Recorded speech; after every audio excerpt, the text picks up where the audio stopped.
दोस्तों आज का वीडियो उस हर इंसान को देखना चाहिए जो अपने माँ बाप की खुशी चाहता है।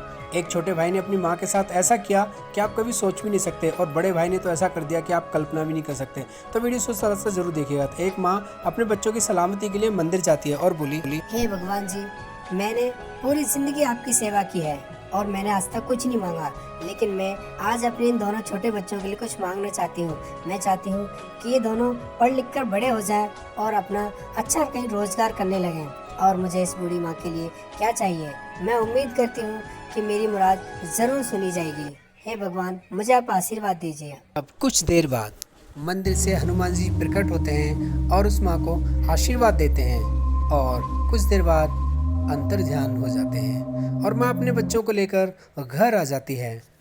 अब बच्चे बड़े हो जाने के बाद अब माँ काफ़ी बीमार रहने लगी थी, और उसी दौरान बड़े भाई की नौकरी का एक ऑफ़र आता है, और वो जैसे ही सुनता है कि अपनी माँ के पास आता है और माँ से कहने लगा, माँ, मुझे एक विदेश से बहुत ही अच्छा ऑफर आया है जिसमें वो मुझे अच्छी खासी सैलरी भी देंगे। माँ, मैं जाना तो नहीं चाहता, पर आपके इलाज के लिए भी तो पैसे चाहिए। आपको तो पता है हर महीने डॉक्टर ने लगभग 50,000 रुपए का खर्चा बताया है, जो कि दवाई गोली के लिए हमें कहीं ना कहीं से करना ही होगा।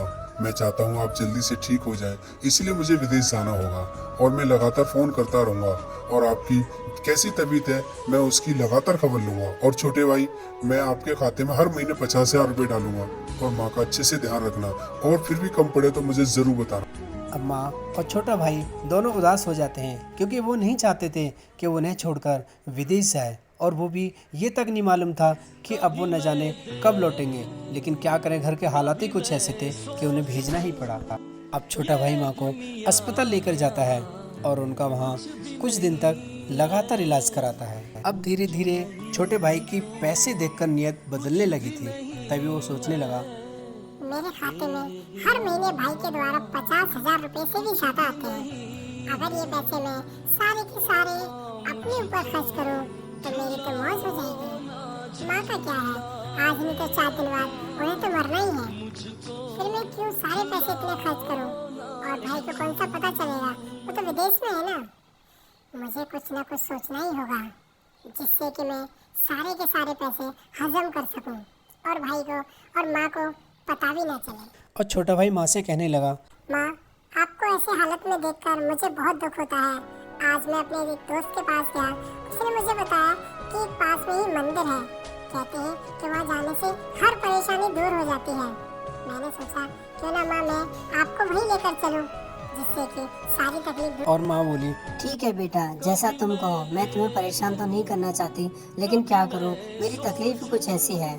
चलो, तुम जहाँ कहोगे मैं वहाँ चल दूंगी। अब छोटा भाई माँ को एक सुनसान रास्ते से ले जाता हुआ बहुत दूर तक चलता है।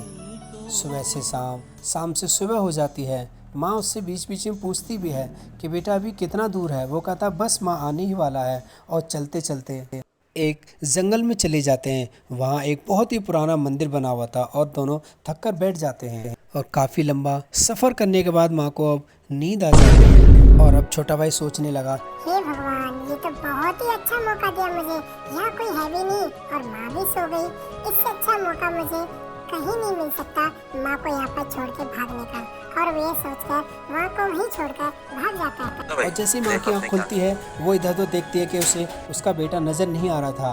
वो सब समझ चुकी थी कि मुझे वो यहाँ छोड़कर भाग गया, और वो रोड पर दर दर भटकने लगती है और भीख मांगने लगती है। उधर उसका बेटा विदेश से आ रहा था कि अचानक उसकी उस माँ पर नज़र पड़ी। उसने देखा, अरे ये तो माँ है, फिर ये यहाँ भीख क्यों मांग रही है?